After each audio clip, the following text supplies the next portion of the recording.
గడిచిన కాలం అంతా ఆరోగ్యమును ఆయుష్ను అనుగ్రహించి ఈ దినం వరకు కాచి కాపాడినటువంటి దేవాది దేవునికి స్తుతులు స్తోత్రములు సమర్పించుకొనొచ్చు. ఈ యొక్క సమయంలో చేరవచ్చినటువంటి సువార్థికులకును ఆయా ప్రాంతం నుంచి చేరవచ్చిన సహోదరులు సహోదరులకును మన ప్రభువును మన రక్షకుడైన యేసుక్రీస్తు నామములో వందనములు తెలియజేస్తూ ఉన్నాను. అందరూ బాగున్నారండి? బాగున్నారండి? రైట్. ఈ యొక్క సమయంలో గత రోజుల నుంచి నియమింపబడినటువంటి కొందరికి తెలుసు టాపిక్ ఏంటో. మనిషి బ్రతుకు ఎందుకు? ఈ ప్రశ్న మీరు నన్ను అడగడం కాదు, మిమ్మల్ని నేను అడుగుతున్నాను. ఇప్పుడు మనిషి బ్రతుకు ఎందుకు? ఇంతకీ మనిషి బ్రతుకు ఎందుకు? వాస్తవానికి మనిషి బ్రతుకు ఎందుకు అనే ఆలోచన చేసినప్పుడు ఈ యొక్క టాపిక్ గురించి మాట్లాడడానికి నేను సరిపోయిన వాడినా అనిపించింది. కారణం ఏంటంటే ఆదాము మొదలుకొని ఇప్పటి వరకు చాలా మంది బ్రతికి చనిపోయారా లేదా? మళ్ళా క్రొత్తగా మనిషి బ్రతుకు ఎందుకని నేను మాట్లాడాల్సిన అవసరం ఏమి? వాస్తవానికి చాలా మంది చనిపోయారు, ఇప్పటికీ బ్రతుకుతూ ఉన్నాము కూడా. బ్రతుకుతున్నాము అనుకో, ఎందుకు బ్రతుకుతున్నామో తెలీదా?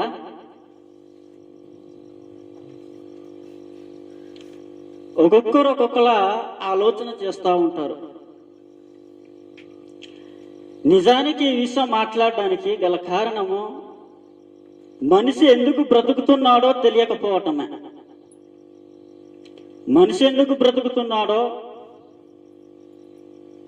నేటికి కొన్ని వేల సంవత్సరాలు అయిపోతున్నా నేడు చదువుకున్నారు, అయినా సరే ఎవరునూ సరైన సమాధానం ఇవ్వటం లేదు. ప్రతి మనిషి తల్లి గర్భం నుంచి వచ్చారు కదండి, వచ్చారా లేదా? నువ్వు ఎక్కడి నుండి వచ్చావు, ఎవరు నేను కన్నారంటే ఏమని చెప్తారు? మనకందరికి తల్లే కంది కదా. మనిషి ఎందుకు బ్రతుకుతున్నాడు అన్నప్పుడు ఒకే ఆలోచన ఎందుకు రావటం లేదు? ప్రతి ఒక్కరు ఎవరిని అడిగినా ప్రతి ఒక్కరు ఒక్కొక్క సమాధానం చెప్తారు. ఒక మనిషిని అడిగేవనుకో, నువ్వు ఎందుకు బ్రతుకుతున్నావు అని ముసలాడికి దగ్గర వెళ్ళి అడిగానంటే ఏమని చెప్తారు? నా పిల్లల కోసం నేను బ్రతుకుతున్నాను అంటాడు. అదే యువకులను యవనస్తులను అడిగితే ఏమంటారు? తల్లిదండ్రుల కోసము వాళ్ళకి అన్నారు కనుక దానికోసం బ్రతుకుతున్నాను అంటాడు. అదే రాజకీయ నాయకులను అడిగితే ఏమంటాడు? ప్రజల కోసము బ్రతుకుతున్నాను అంటాడు. ఇప్పటికీ ముగ్గురు నలుగురిని అడిగాం ప్రశ్న. ఒక్కొక్కరి దగ్గర నుంచి ఒక్కొక్క సమాధానం వచ్చింది, కానీ ఒకటే సమాధానం వచ్చిందా? లేదు. అందుకని ఈ యొక్క టాపిక్ ని పెట్టే ఉద్దేశం ఏర్పాటు చేయడం జరిగింది. నిజానికి నేను మాట్లాడడానికి సరిపోని ఈ యొక్క టాపిక్ ని మాట్లాడడానికి, కానీ దీన్ని మాట్లాడడానికి నేను సరిపోను. అయితే మనలందరినీ పుట్టించినటువంటి దేవుడు మనకొక గ్రంథాన్ని అంటే ఇచ్చాడు. ఆ గ్రంథము ఆ జీవితము ఎందుకు అన్న సంగతిని తెలియజేస్తూ ఉంటది. దానిని ఇప్పుడు ఆలోచన చేయటమే ఈ యొక్క సమయంలో కూడుకున్నాము. నేను మిమ్మల్ని ఆలోచింపజేస్తూ మీరు నాతో పాటు ఆలోచన చేస్తారని ఈ యొక్క సమయంలో నేను మాట్లాడుతున్నాను. నాకేదో వచ్చని కాదు, నాకేదో తెలుసని కాదు. అయితే గ్రంథములో దేవుడు మాట్లాడుతున్న సంగతులు మనం ఆలోచన చేద్దాం. మనుషులు ఎవరిని అడిగినా, ఏ ఒక్కరిని అడిగినా సరైన ప్రశ్న సరైన జవాబు కానీ ఇవ్వలేకపోతా ఉన్నారు. అయితే మనల్ని పుట్టించినటువంటి ఒక వ్యక్తి ఉన్నాడో ఆయనను మనం అడుగుదాం. మనల్ని ఎలా పుట్టించడం అన్న సంగతి ఇక్కడ కూర్చున్న వారిలో చాలా మందికి తెలుసు. మనల్ని దేవుడు ఎలా పుట్టించాడు అంటే నేల మట్టితో ఆదాము అవ్వలను తీర్చేసిన తర్వాత ఆ తర్వాత అలాగ మనము రావటం అనేది కాలక్రమంగా జరుగుతూ ఉంటుంది. రైట్, ఈ సంగతి మనకందరికీ తెలుసు. అయినా సరే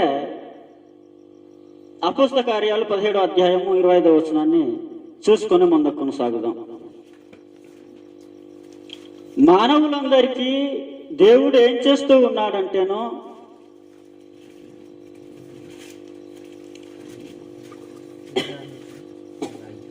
25వ వచనం అండి. ఆయన అందరికీ జీవమును ఊపిరిని సమస్తమును దయచేయవాడు. చాలండి. అందరికీ జీవమును ఊపిరిని సమస్తమును దయచేయవాడు దేవుడు. ఏమి చేస్తున్నాడంటేనో మానవులందరికీ జీవాన్ని ఊపిరిని దయచేస్తూ ఉన్నాడు. ఇంతకీ మానవులందరికీ సమస్తాన్ని ఏం చేసినట్టు ఊపిరిని జీవాన్ని దయచేసే దేవుడు అసలు ఎందుకు దయచేస్తా ఉన్నాడు ఆలోచన చేద్దాం. ఈరోజు మానవులందరికీ జీవాన్ని ఊపిరిని దేవుడు అనుగ్రహిస్తూ ఉన్నాడు. ఆ అనుగ్రహించినటువంటి దేవుణ్ణి ప్రశ్న అడిగితేనే ఎందుకు బ్రతుకుతున్నామో తెలుస్తుంది. ఎందుకు బ్రతుకుతున్నామో తెలియకే నేడు లోకంలో మనుషులు ఒక్కొక్కలా సమాధానం చెప్తున్నారు. ఈ జీవితము అర్ధరహితంగా ముగించేస్తూ ఉన్నారు. ఎందుకు బ్రతుకుతున్నామో తెలియదు, ఎందుకు చస్తున్నామో తెలియదు. నిజంగా ఎందుకు బ్రతకాలో తెలిసినప్పుడు ఎందుకు చావాలో అనే సంగతి కూడా తెలుస్తుంది. నేడు మనుషులు ఎందుకు బ్రతుకుతున్నారో తెలియక ఏం చేస్తూ ఉంటారు, కష్టాలు వస్తే ఎన్నో సమస్యలు వస్తే మధ్యలోనే నాకు ఇంకా బ్రతుకు లేదు అనుకున్న మధ్యలో చనిపోతూ ఉంటారు. నేడు అలాంటి మనుషులను చాలా మందిని మనం చూస్తూ ఉంటాం. అయితే బ్రతికించినటువంటి దేవునిని మనం అడిగితే, జీవాన్ని ఊపిరిని అనుగ్రహించినట్టు దేవుణ్ణి అడిగితే, ఆ గ్రంథాన్ని అడిగితే ఏ సమాధానం ఇస్తుందో మనం ఈరోజు ఈ రాత్రికాల సమయంలో జాగ్రత్తగా కొద్ది నిమిషాల పాటు ఆలోచన చేద్దాం. మొట్టమొదటిగా మనిషిని పుట్టించిన దేవుడు ఎందుకు బ్రతకాలి, మనము వాస్తవానికి ఎందుకు బ్రతకాలి అనే సంగతిని ఆలోచన చేసేటప్పుడు దేవుడు మన పట్ల ఏం చేశాడు అనే సంగతిని ఆలోచన చేస్తే అప్పుడు ఎందుకు బ్రతకాలో, ఎవరి కోసం బ్రతకాలో అనే సంగతిని తెలుస్తూ ఉంటది. ఆలోచన చేద్దాము ఒకసారి. మొట్టమొదటి సంగతి, ఎందుకు ఎవరి కోసము బ్రతకాలనే సంగతి తెలియాలి అంటే మనం భూమి మీద ఎందుకు బ్రతుకున్నామో అన్న సంగతి ఆలోచన చేయాలి. దేవుడు మానవులందరికీ జీవాన్ని ఊపిరిని దయచేశాడు. దానికి ముందుగా ఒక సంగతిని ఆలోచన చేద్దాం.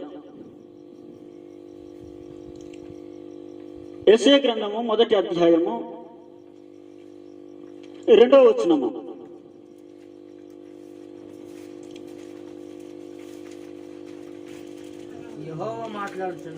యెహోవా మాట్లాడుచున్నాడు, ఆకాశమా ఆలకించుము, భూమి చెవియొగ్గుము, నేను పిల్లలను పెంచి గొప్పవారిగా చేశాను అన్నాడు. చాలండి. ఆకాశము ఆలకించు, భూమి చెవియొగ్గుము అని మాట్లాడుతూ నేను పిల్లలను పెంచి గొప్పవారిగా చేశానన్నాడు. ఫస్ట్ ఆఫ్ ఆల్ మొదటి సంగతి, మనలను జీవాన్ని ఊపిరిని అనుగ్రహించి గొప్పవారిగా చేశాడు దేవుడు. ఎంత గొప్పవారిగా చేశారు అంటేనో, ప్రకృతిలో జంతువులు కన్నా మనకన్నా పెద్ద పెద్ద ఉన్నాయి జీవులు, వాటికన్నా గొప్పవారిగా చేశాడు. ప్రకృతి, ఇంత పెద్ద ప్రకృతిని శాసించలేక ఇంత పెద్ద ప్రకృతిని ఏలే అంత గొప్పవాడిగా దేవుడు మనల్ని చేశాడు. ఫస్ట్ ఆఫ్ ఆల్ మనకు ఏం చేశాడంటేను గొప్పవారిగా దేవుడు తీర్చిదిద్దాడు. ఏం చేశాడంటేనో, యెహోవా మాట్లాడుతున్నాడు, ఆకాశమా ఆలకించుము, భూమి చెవియొగ్గుము, నేను పిల్లలను పెంచి గొప్పవారిగా చేశాను అంటున్నాడు. మానవులందరినీ ప్రకృతిలోనే గొప్పవారిగా చేశాడు దేవుడు. అంత గొప్పవారిగా చేశాడు. మొదటి సంగతి. రెండవ సంగతి,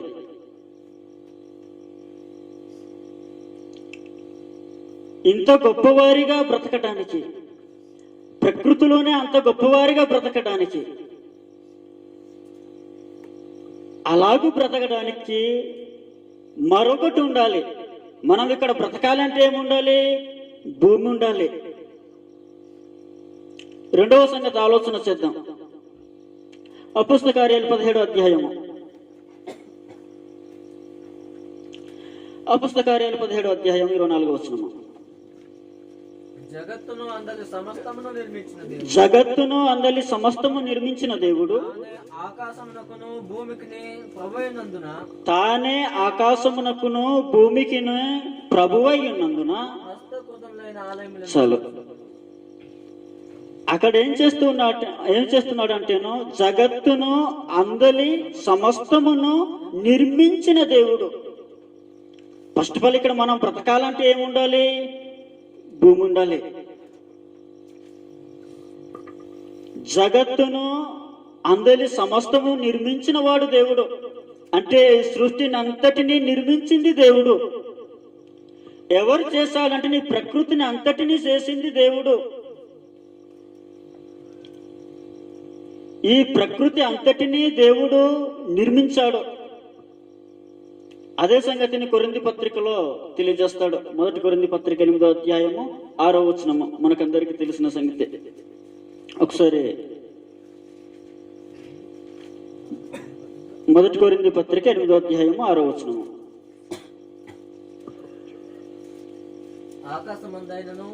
ఆకాశమందైనను భూమి మీదనైనను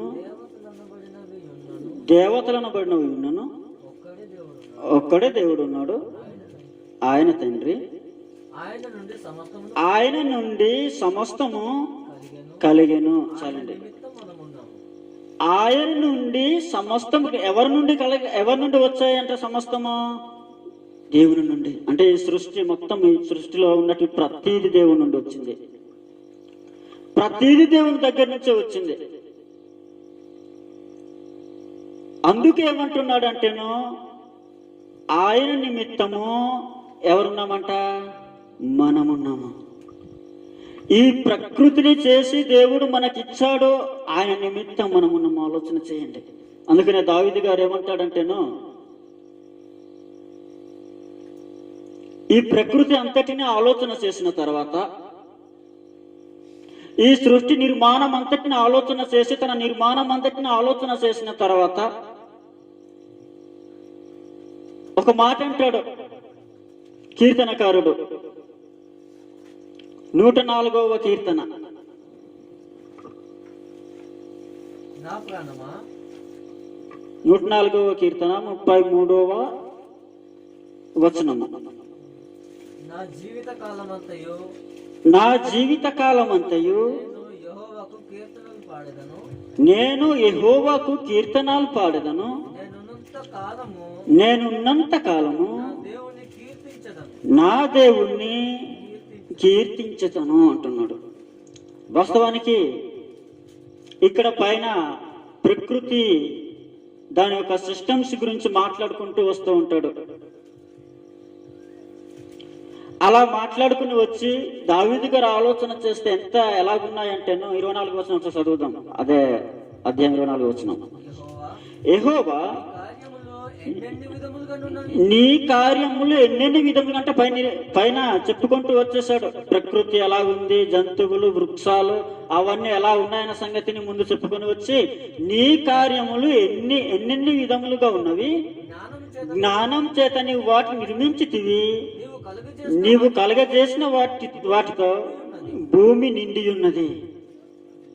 నీవు కలగజేసిన వాటితో భూమి నిండి ఉంది. ఇంత విచిత్రంగా చేస్తావు, ఇదంతా ఎందుకు చేసావు అంటే నా కోసం చేశావు. కాబట్టి ఏమంటున్నాడు అంటేను 33వ వచనములో, నా జీవిత కాలం అంతయు నేను యెహోవాను కీర్తించదను. నా జీవిత కాలం అంతయు నేను యెహోవాను కీర్తించదను. నేను ఉన్నంత కాలం అంటే నేను బ్రతుకున్నంత కాలము దేవుని ఏం చేస్తానంటున్నాడు? కీర్తిస్తానంటున్నాడు. దేవుడు ఎంత మహోన్నతుడు ఆలోచన చేయండి. మనిషి ఎందుకు బ్రతకాలో ఆలోచన చేస్తే అర్ధరహితంగా ఆలోచన చేస్తూ ఉంటారో, అనవసరంగా ఏవేవో సమాధానాలు చెప్తూ ఉంటారు. కానీ మనం భూమి మీద ఎందుకు బ్రతుకుతున్నామనే సంగతిని ఆలోచన చేస్తే, ఎందుకు బ్రతకాలని ఆలోచన చేస్తే, ఈ ప్రకృతి అంతటినీ దేవుడు అనుగ్రహించాడు. మనకు జీవాన్ని, ఊపిరిని, సమస్తము అనుగ్రహించి దేవుడు కాబట్టి ఇప్పుడు ఎవరి కోసం బ్రతకాలో ఆలోచన చేయండి. అన్ని నాది అంటూ ఏదీ లేదు భూమి మీద. ఈ శరీరంతో సహా, మన ప్రాణంతో సహా మనకు మనంగా ఏమీ చేసుకోలేదు. నాది అంటూ ఏమీ చేసుకోకపోయినప్పుడు మన కోసం మనం బ్రతుకుతున్నామని ఎలా సమాధానం ఇస్తున్నామో నాకైతే నిజంగా తెలియదు. భూమి మీద నాది అనడానికి ఏం లేదు. ప్రకృతి ఏమైనా మనం చేసుకున్నామా? మన జీవాన్ని, ఊపిరి మన చేతులు ఏమైనా ఉందా? ఆలోచన చేయండి. ఈ సమస్తాన్ని అనుగ్రహించింది దేవుడు. ఎందుకు అనుగ్రహించాడంటేను మనము ఆయన నిమిత్తం ఉండాలని, ఆయన కోసం బ్రతకాలని. ఇదంతా ఆలోచన చేసిన దావీదు గారు ఏమంటే, నేను బ్రతుకున్నంత కాలము యెహోవాను స్తుతిస్తానన్నాడు. ఆయనకు తెలిసింది ఆయన జీవితం ఏంటో, ఆయన బ్రతుకేంటో, భూమి మీద ఎందుకు ఈ జీవితాన్ని అనుగ్రహించాడో ఆయనకు తెలిసింది. కాబట్టి నేనున్నంత కాలము యెహోవాను, నేను భూమి మీద బ్రతుకున్నంత కాలం యెహోవాను సేవిస్తాను, దేవుని కోసమే నా జీవితాన్ని అంకితం చేస్తాను అన్నాడు.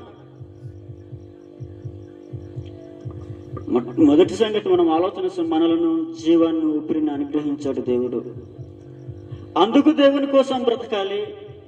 సృష్టిని, ఇంత గొప్ప సృష్టిని తయారు చేసి మన చేతికి ఇచ్చాడు, అందుకు దేవుని కోసం బ్రతకాలి. ఇంతేనా, ఇంకేమీ లేదా అంటారా? ఇదంతా ఇచ్చాడు కాబట్టి దేవుని కోసం బ్రతికేయాలంటారా? ఇదంతా ఇస్తే దేవుని కోసం బ్రతికేయాలనుకుంటారా? ఇదేమి స్వార్థం అనుకుంటూ ఉన్నారేమో. దేవుడు మనల్ని నిర్మించినందుకు, లేక దేవుడు మన కోసం సృష్టిని ఇచ్చినందుకు, దేవుని కోసము బ్రతకాలి అని అంటే దేవుడు ఏదో ఆశించాడు మన నుంచి అనుకుంటున్నారా? ఇదేమైనా దేవుని కోసం బ్రతికి దేవుని కోసమే మేలు అనుకుంటున్నారా? మనకేం మేలు లేదా ఇక్కడ? ఒకటి ఇచ్చి నా కోసం బ్రతుకునడం ఇదేమైనా న్యాయమా?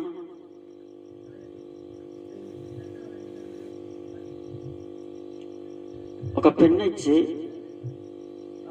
లేక డబ్బులు ఇచ్చి పని చేపిస్తే తను వాడుకుంటున్నాడు అంటారు, లేక పని కోసం పనిచేస్తున్నాడు, జీతం కోసం పనిచేస్తున్నాడు అంటాడు, లేక స్వార్థపూరితమైన ఆలోచన అంటారు. అలాంటి వ్యక్తి ఆ దేవుడు ఏమైనా ప్రకృతినిచ్చి నా కోసం బ్రతుకుమనడానికి, జీవాన్నిచ్చిన నా కోసం బ్రతుకుమనడానికి, ఆయన కోసం బ్రతికితే ఆయనకి లాభం కాదండి, మనకే మేలు. ఎందుకు ఆయన కోసం బ్రతకాలి అంటే, ప్రకృతిని ఇచ్చాడనో, మనకు ఆయుష్ను లేక జీవాన్ని ఇచ్చాడనో దీనికోసము బ్రతికేమనడం కాదు. ఎందుకు ఆయన కోసం బ్రతకాలి అంటే, పేతురు రాసిన మొదటి పత్రిక మొదటి అధ్యాయం 3-4 వచనాలు.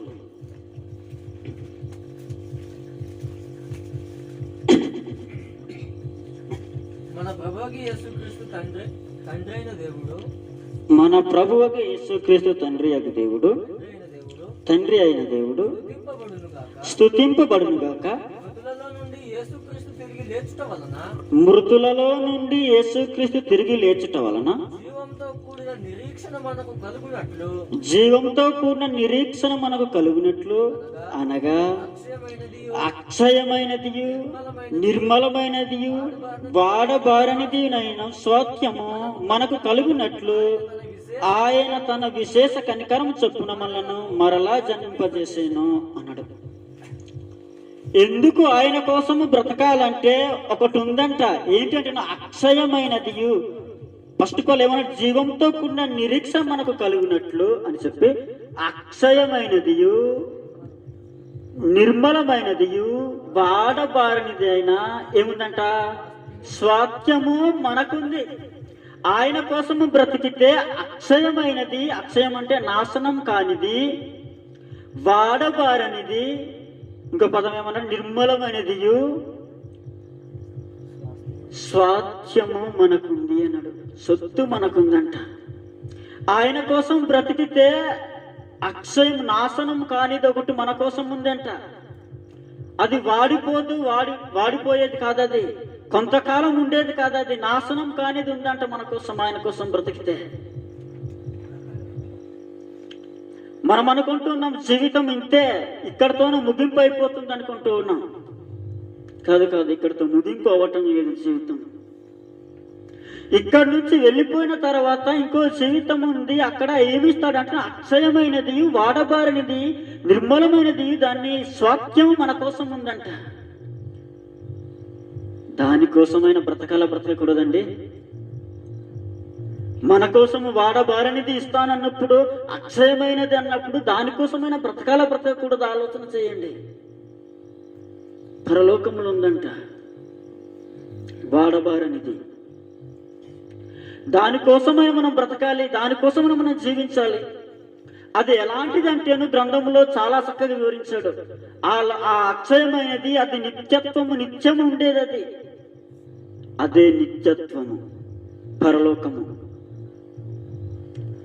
ఆ మన కోసము పరలోకం ఉంది. అక్కడ ఎలాగుంటుందంటే వాతావరణము గ్రంథంలో అద్భుతంగా వర్ణిస్తాడు. అక్కడ ఆకలైనను దాహమైనను ఏది ఉండదు. ఎంత అద్భుతంగా ఉంటుందంటేనో ఆ లోకము చాలా అద్భుతమైన లోకం. అక్కడ వెళ్ళాలంటే దేవుని కోసం బ్రతకాల్సిందే. ప్రకటన గ్రంథంలో ఒక మాట అంటాడు, 7వ అధ్యాయం 16వ వచనము.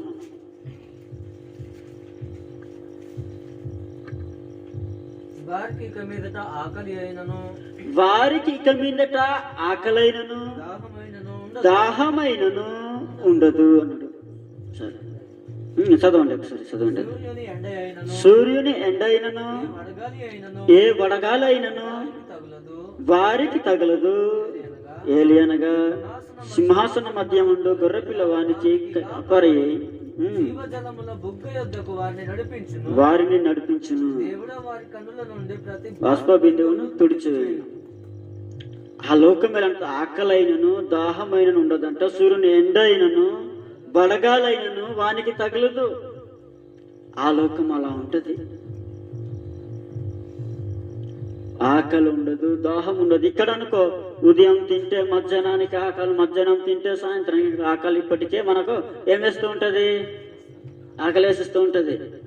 మీకు వేస్తుందో లేదో తెలియదు, కానీ నాకైతే ఖచ్చితంగా ఆకలిస్తుంది. ఎందుకంటే ఉదయాన్నే తినేసి వచ్చాను కదా, మధ్యాహ్నం ఏం తినలేదు. మీరేం తినేసి వచ్చారేమో.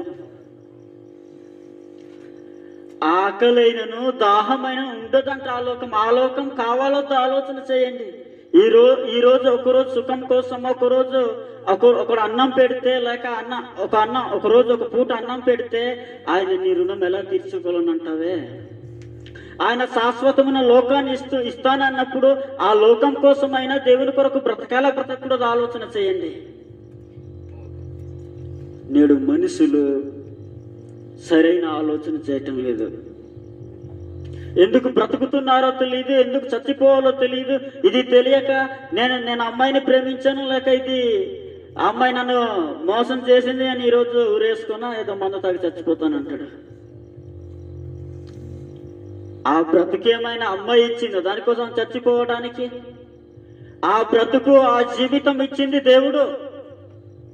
ఆయన కోసం బ్రతకడం మాని ఆయన చెయ్యి విడిస్తే నువ్వు ప్రాణాలు విడివాలి. కానీ అర్ధరహితమైన మాటలు ఏం మాట్లాడుతున్నాడు లోకం.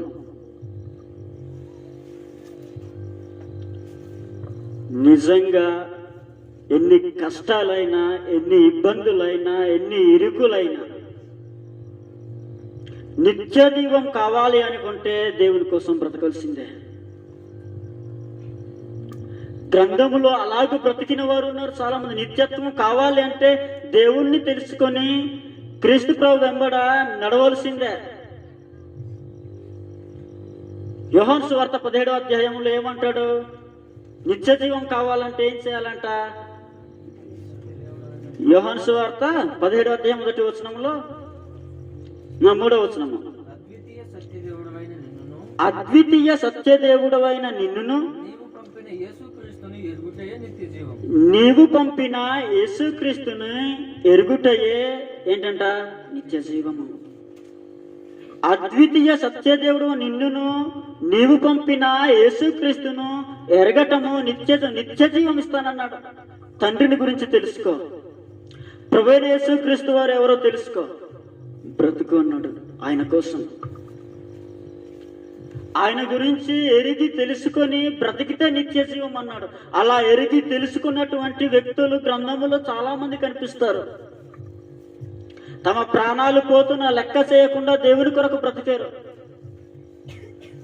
దేవుని కొరకు జీవించారు. కారణం ఏంటంటే నిత్య జీవం, పరలోకం కావాలనుకున్నారు వాళ్ళు.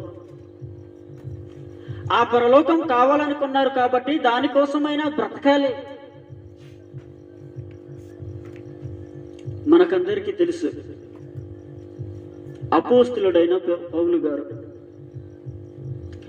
ఆయన దేవుడిని తెలుసుకొని ఆయన బ్రతికిన విధానం చూస్తే అద్భుతంగా ఉంటుందండి. ఎలాంటి పరిస్థితులు వచ్చినా, ఎలాంటి ఇబ్బందులు వచ్చినా ఎంత గొప్పగా బ్రతికాడో ఆలోచన చేస్తే నిజంగా అద్భుతంగా ఉంటుంది. గలతీయులకు రాసిన పత్రిక 2వ అధ్యాయము 20వ వచనము,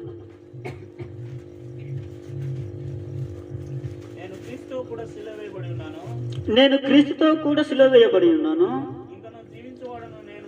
ఇకను జీవించువాడను నేను కాను, క్రీస్తే నా యందు జీవించుచున్నాడు. నేనిప్పుడు శరీరమందు జీవించుచున్న జీవితము నన్ను ప్రేమించి నా కొరకు తన్ను తాను అప్పగించుకున్న దేవుని కుమారుని యందు విశ్వాసములన జీవించుచున్నాను అన్నాడు. నన్ను ప్రేమించి ఇచ్చిన జీవితం ఆయన గుర్తెరిగారు పౌలు గారు. ఈ జీవితము నన్ను ప్రేమించి ఇచ్చినటువంటి జీవితం ఇది, ఆయన నాకు ఇచ్చాడు. నన్ను ప్రేమించి నా కోసము ఇచ్చిన జీవితం ఇది, అందుకని ఆయన కోసమే బ్రతకాలి. ప్రభువైన యేసుక్రీస్తు వారు నా జీవిత విలువ ఏంటో తెలిసి నా కొరకు ప్రాణం పెట్టడం ఆయన గుర్తించాడు. దేవుడు ఈ యొక్క జీవితాన్ని నాకు అనుగ్రహించాడు అన్నాడు. నన్ను ప్రేమించి ఇచ్చిన జీవితం ఇది. ప్రేమించి ఇచ్చినటువంటి ఈ జీవితం ఎవరికి అంకితం చేయాలి అంటే అపోస్తలుడైన పౌలు గారిని అడుగుదాం. ఫిలిప్పీయులకు రాసిన పత్రిక 1వ అధ్యాయము 21వ వచనము. ఫిలిప్పీయులకు రాసిన పత్రిక 1వ అధ్యాయం 22వ వచనము. అయినను శరీరముతో నేను జీవించుటయే నాకున్న పనికి ప్రసాదనమైన ఎడల నేనేమి కోరుకుందునో నాకు తోచలేదు. నా మట్టుకైతే బ్రతుకుట క్రీస్తే, చావైతే లాభము. అదండి పౌలు గారు గుర్తించాడు. ఈ జీవితం నన్ను ప్రేమించి ఇచ్చిన జీవితం ఇది కాబట్టి నా మట్టుకైతే బ్రతుకుట క్రీస్తే, చావైతే లాభం అన్నాడు. నేడు మనం అడిగితే ఈ జీవితం నీకెవరిచ్చారంటే దేవుడు ఇచ్చాడంటాం. దేవుడు ఇచ్చాడని నువ్వు నిజంగా మనస్ఫూర్తిగా చెప్తున్నావా? నిజంగా మనస్ఫూర్తిగా చెప్తే, నిజంగా మనస్ఫూర్తిగా ఆలోచన చెప్తే దేవుని కోసం ఖచ్చితంగా బ్రతుకుతాం. పైన పెదవుల నుంచే వచ్చే మాట మరి ఎవరిని అడిగినా ఈ జీవితం ఎవరిచే దేవుడు ఇచ్చాడు. దేవుడు ఇచ్చాడని ఊరకనే పౌలు గారు చెప్పలేదు. బ్రతికితే బ్రతకాలి క్రీస్తు కోసం, నా మట్టుకైతే బ్రతుకుతే క్రీస్తే, చావైతే లాభం అన్నాడు. ఈ జీవితం దేవుడిచ్చాడని నువ్వు అనుకుంటే, ఈ జీవితం దేవుడిచ్చాడని మనం అనుకుంటే పౌలు గారులాగా బ్రతకాలి. నా మట్టుకైతే బ్రతుకుట క్రీస్తే. కారణం ఏంటంటే ఈ జీవితాన్ని ఇచ్చింది దేవుడు. ఆయన కోసం అంకితం చేయకపోతే ఎవరి కోసం అంకితం చేస్తా? ఆయన కోసం ఈ జీవితాన్ని ఇవ్వకపోతే మరొకరికి ఎవరి కోసం ఇవ్వాలి? అందుకని నా మట్టుకైతే బ్రతుకుట క్రీస్తే, చావైతే లాభం. చావైతే లాభం అంటున్నాడేంటి? బ్రతకటం ఓకే, బ్రతుకుట క్రీస్తే ఓకే, బ్రతికిస్తాడు. చావైతే లాభం అంటున్నాడేంటి? చస్తే లాభం. అది ఇందుకు మనం చూసాం. పేతురు పత్రికలో ఏమన్నాడంటే, వాడబారినిది, అక్షయమైనది, నిర్మలమైనది సాధ్యము మనకుంది. అది ఉంది ఆస్తి. ఆ స్వార్థ్యం మనకు ఉంది గనుక, ఆస్తి ఉంది గనుక వాడబారనిది, దానికోసము చస్తే లాభం అక్కడ వెళ్తానన్నాడు. ఆయన కోసం బ్రతికాడు కాబట్టి, ఆయన కోసం జీవించాడు కాబట్టి, నా మట్టుకైతే బ్రతుకుత క్రీస్తే, చావైతే లాభం అన్నాడు. కారణం ఏంటంటే నాకు వాడబారని లోకం ఉంది అన్నాడు. ఎంత గ్యారంటీగా, ఎంత ఖచ్చితంగా చెప్పాడు అంటేనో, తిమోతికి రాసిన 2వ పత్రికలో ఒకసారి చూద్దాం. ఎంత ఖచ్చితంగా చెప్పాడు అంటేనో, నాకు ఏముందో అన్న సంగతిని తిమోతికి రాసిన 2వ పత్రిక 4వ అధ్యాయం 7-8 వచనాలు. మంచి పోరాటం పోరాడి తిని, నా పరుగు కడ ముట్టించి తిని, విశ్వాసం కాపాడుకుంటుని, ఇక మీదట నా కొరకు నీతి కిరీటం ఉంచబడి ఉంది. ఆ దినమందు నీతిగల న్యాయాధిపతి అయిన ప్రభు అది నాకు మాత్రమే కాకుండా తన ప్రత్యక్షను అపేక్షించే వారందరికీ అనుగ్రహించును అన్నాడు. ఇక మీదట నా కొరకు నీతి కిరీటం ఉంది అన్నాడు. దేవుడిని తెలుసుకొని క్రీస్తు ప్రభు వారును ఎరిగి ఏం చేస్తున్నాడు అంటే, ఆయన కోసం జీవించి ఆయన కోసం బ్రతికినటువంటి పౌలు గారు ఏం చెప్తున్నట్టు, నా మట్టుకైతే బ్రతుకుతే క్రీస్తే, చావైతే లాభం అన్నాడు. ఎందుకంటున్నాడు అంటే, నా కొరకు ఏటుందన్నాడు? ఏంటి? నీతి కిరీటం ఉంది అన్నాడు. కాబట్టి చచ్చిపోయినా పర్వాలేదు, నేను ఆయన కోసం బ్రతికాను కాబట్టి నా కొరకు నీతి కిరీటం ఉంది పరలోకంలో. అది వాడుకోనిది, ఎవరు ఎత్తికెళ్ళలేరు. అది నా సొత్తు, నా సొంతం. పరలోకంలో అది ఉంది. కాబట్టి బ్రతుకుట క్రీస్తే, చావైతే లాభం. ఇలాగ గ్రంథంలో అనేకులు, ఒక అబ్రాహాన్ని చూడండి, ఇంకా ఎవరిని గ్రంథంలో ఇంకా వివరించుకొని పోతే చాలా టైం సరిపోతుంది. ఆయన బ్రతుకు ఎంత మహోన్నతంగా బ్రతికాడో దేవుని గురించి తెలుసుకుని, భూమి మీద ఆస్తున్నా లేకపోయినా దేవుని కోసము బ్రతకటము నేర్చుకున్నాడు పౌలు గారు. ఆయన కోసం బ్రతికాడు కాబట్టి నా కొరకు ఏముంది అన్నాడంటేను, నీతి కిరీటము పరలోకంలో ఉంది. ఆ పరలోకం కావాలంటే, ఆ పరలోకంలో చేరాలంటే, అక్కడ ఉండాలి, అక్కడ యుగయుగాలు జీవించాలి అంటే ఆయన కోసం బ్రతకాలి, ఆయన కోసము జీవించాలి. ఆయన కోసం బ్రతకపోతే ఏమవుతుంది అంటారా? ఆయన కోసం జీవించకపోతే ఏమవుతుంది? ఆయన కోసం బ్రతకకపోతే, లేక ఆయన కోసం జీవించకపోతే ఏమవుతుంది అంటేను, ఎగ్జాంపుల్గా ధనవంతుడు. లూకాసు వార్త మనకందరికీ తెలుసు. లూకాసు వార్త 16వ అధ్యాయం 24వ వచనము. లూకాసు వార్త 16వ అధ్యాయము 24వ వచనము.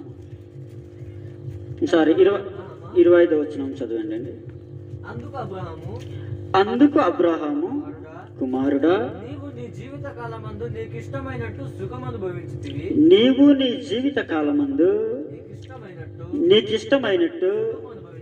సుఖము అనుభవించితివి, అలాగుననే లాజరు కష్టం అనుభవించిన జ్ఞాపకం చేసుకున్నాము. ఇప్పుడైతే వాడు ఇక్కడ నెమ్మది పొందుతున్నాడు, నీవు యాతన పడుచున్నావు. నీవు నీ జీవిత కాలం ముందు నీకు ఇష్టం వచ్చినట్టు బ్రతికావు. ఈ జీవితాన్ని నా ఇష్టం, నేను ఎలాగైనా బ్రతుకుతాను, నాకు నచ్చినట్టుగా జీవిస్తాను అంటే ధనవంతుడు పట్టినటువంటి గతియే పడుతుంది.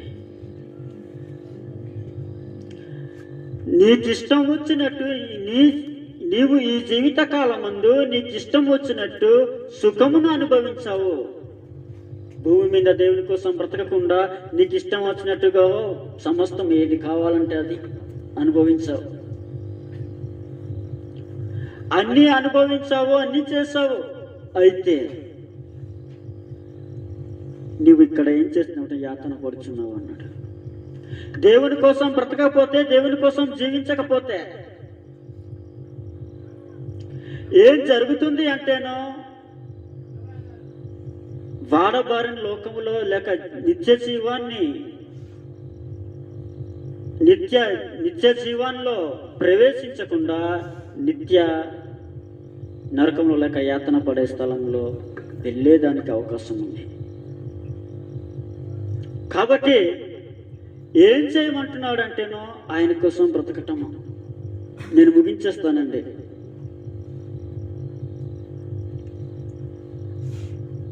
దేవుని కోసము బ్రతకటము అంటే,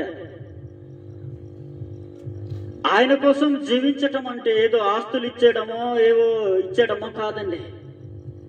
ఆయన మన నుంచి ఏం కోరుకుంటున్నాడంటే, ఏమి ఆశిస్తున్నాడంటే మన నుంచి, చివరిగా ఒక వచనాన్ని చూసి నేను ముగిస్తా. మీకా 6వ అధ్యాయము 8వ వచనము.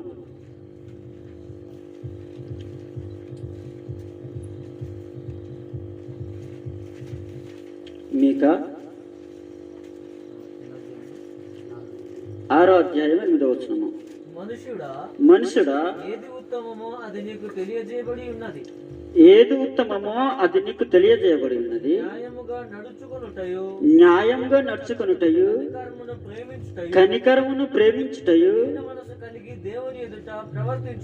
దీన మనసు కలిగి దేవుని ఎదుట ప్రవర్తించుటయు. ఇంతే కదా నీకు యెహోవా అడుగుతున్నాడు. ఆస్తి అంతస్తులు నీకు అడగలేదంటున్నాడు. ఏంటి ఇంకోసారి చదవండి. ఏంటంట? న్యాయంగా నడుచుకునుటయు కనికరమును ప్రేమించుటయు దీన మనసు కలిగి దేవుని ఎదుట ప్రవర్తించుటయు. ఇంతే కదా నీకు అడుగుతున్నాడు. సమస్తాన్ని ఇచ్చినటువంటి దేవుడు ఏం అడుగుతున్నాడు? నువ్వు నీతిగా బ్రతకాలని దేవుడు అడుగుతున్నాడు. ఇది కూడా చేయకపోతే అసలు ఎందుకు బ్రతుకుతున్నామో ఆలోచన చేయండి. మన నుంచి ఏదో ఆశించటం లేదు. మనం నీతిగా బ్రతకాలి, ఆయన కోసం జీవించాలి అని దేవుడు ఆశించాడు. ఇంతే దేవుడు నిన్ను అడుగుతున్నాడు అన్నాడు. ఆలోచన చేయండి. మనము దేవుని కోసము బ్రతకటం అంటే నీతిగా జీవిస్తూ ఆయన కోసం జీవించటమే. కాబట్టి లోకంలో ఎంత సంపాదించినా ఎన్ని ఉన్నా వ్యర్థం. ఆయన కోసం బ్రతికితే నిత్యత్వం, ఆయన కోసం బ్రతకకపోతే నిత్యత్వం రాదండి. కాబట్టి ఏం చేయమంటున్నాడంటేనో, నా కోసం బ్రతకండి అంటున్నాడు. దేవుని కోసం బ్రతుకుదాం, దేవుని కోసం జీవిద్దాం. ప్రియమైన దేవుని పిల్లలారా,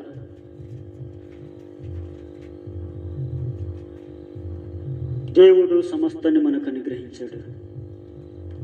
సమస్తాన్ని అనుగ్రహించిన దేవుడు మనకు కూడా వాడబారిన లోకాన్ని మన కోసం ఉంచాడు.